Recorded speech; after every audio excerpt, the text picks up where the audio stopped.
Hello, ഇന്ന് നമ്മളിവിടെ തയ്യാറാക്കാൻ പോകുന്നത് പഴം ഉപയോഗിച്ചിട്ടുള്ള ഒരു തൈര് കറിയാട്ടോ. അപ്പോൾ അതിനായിട്ട് ഒരു ചട്ടി എടുത്തിട്ടുണ്ട്. ചട്ടി ഒന്ന് ചൂടായി വരുമ്പോൾ അതിലോട്ട് ഒരു 3 ടേബിൾ സ്പൂൺ വെളിച്ചെണ്ണ ഒഴിച്ചു കൊടുക്കുക. വെളിച്ചെണ്ണ ഒന്ന് ചൂടായി വരുമ്പോൾ ഒരു 1/4 ടീസ്പൂൺ കടുക്, 1/4 ടീസ്പൂൺ ഉലുവ, 1/4 ടീസ്പൂൺ നല്ല ജീരകം ചേർത്തിട്ട് ഒന്ന് ചേർത്ത് കൊടുക്കുക. ഒന്ന് പൊട്ടി വരുമ്പോൾ അതിലോട്ട് ചെറുതായി കട്ട് ചെയ്ത് വെച്ചിട്ടുള്ള ചെറിയ ഉള്ളി ചേർത്ത് കൊടുക്കുക. ഇവിടെ ഞാനിപ്പോൾ എടുത്തിട്ടുള്ള ഒരു 5-6 എണ്ണം എടുത്തിട്ടുണ്ട്.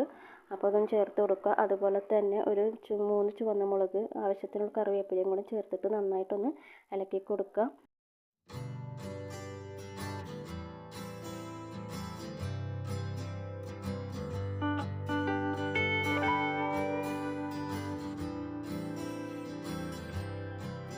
ഇതിലോട്ട് ഒരു ടേബിൾ സ്പൂൺ ഇഞ്ചി, വെളുത്തുള്ളി, പച്ചമുളക് ചതച്ചത് ചേർത്ത് കൊടുത്ത് നന്നായിട്ടൊന്ന് വഴറ്റി കൊടുക്കുക. നമ്മുടെ ഉള്ളിയൊക്കെ നന്നായിട്ടൊന്ന് മൂത്ത് വരുമ്പോൾ അതിലോട്ട് ഒരു 1/4 ടീസ്പൂൺ മഞ്ഞൾപ്പൊടിയും 1/2 ടീസ്പൂൺ മുളക് പൊടിയും ചേർത്ത് പൊടികളുടെ പച്ചമണം മാറുന്നത് വരെ ഒന്ന് നന്നായിട്ടൊന്ന് വഴറ്റി കൊടുക്കുക.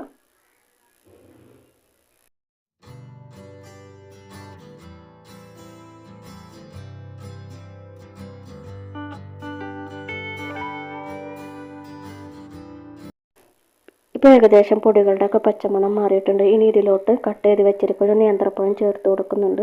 നല്ല പഴുത്തൊരു നേന്ത്രപ്പഴമാണ് ഞാൻ ചേർത്ത് കൊടുക്കുന്നത്. നല്ല പഴുത്ത നേന്ത്രപ്പഴം വേണം കേട്ടോ ചേർത്ത് കൊടുക്കാൻ. അപ്പോൾ നിങ്ങൾക്ക് ക്വാണ്ടിറ്റിക്ക് അനുസരിച്ചിട്ട് പഴത്തിൻ്റെ അളവും കൂട്ടാവുന്നതാണ്. പഴം ചേർത്തിട്ട് ഒരു 2-3 മിനിറ്റ് ഒന്ന് വഴറ്റി കൊടുക്കുക. അത് കഴിഞ്ഞിട്ട് അതിലോട്ട് ആവശ്യത്തിനുള്ള ഉപ്പും കൂടെ ചേർത്തിട്ട് നന്നായിട്ടൊന്ന് ഇളക്കി കൊടുക്കുക. ഇനി കുറച്ച് വെള്ളം ചേർത്തിട്ട് നമുക്ക് ഇതൊന്ന് മൂടി വെച്ച് വേവിക്കണം. പഴം നന്നായിട്ടൊന്ന് വെന്ത് വരുന്നത് വരെ ഒന്ന് മൂടി വെച്ച് വേവിക്കാം.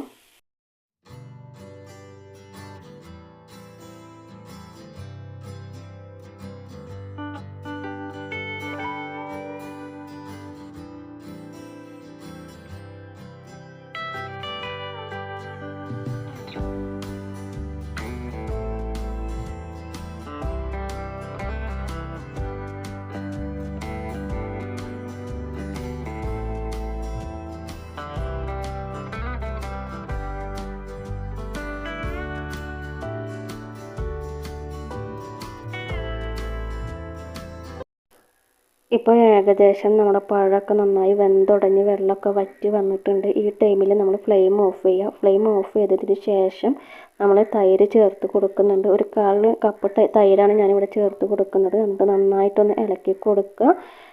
നന്നായിട്ട് ഒന്ന് മിക്സ് ചെയ്ത് കൊടുത്തതിന് ശേഷം നമ്മൾ ഇതിലേക്ക് ആവശ്യമുള്ള ഉപ്പ് ചേർത്ത് കൊടുക്കുക. നേരത്തെ നമ്മൾ ഓൾറെഡി പഴത്തിൽ ഉപ്പ് ചേർത്തിട്ടുണ്ടായിരുന്നു. അപ്പോൾ അതും കൂടെ നോക്കിയിട്ട് വേണം ഉപ്പ് ചേർത്ത് കൊടുക്കുക.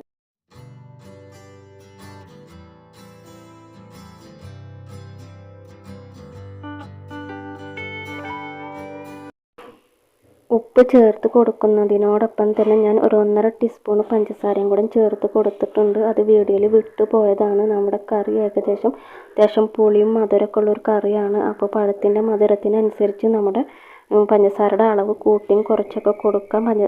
അത്യാവശ്യം മധുരമൊക്കെ ഉള്ള കറി ആയതുകൊണ്ട് കുട്ടികൾക്കൊക്കെ കൊടുക്കാൻ പറ്റിയ നല്ലൊരു കറിയാണ്. അപ്പോൾ എല്ലാവരും ഒന്ന് ട്രൈ ചെയ്ത് ഫീഡ്ബാക്ക് അറിയിക്കുക. നമ്മുടെ ചാനൽ ആദ്യമായി കാണുന്നവരൊന്ന് സപ്പോർട്ട് ചെയ്യുക.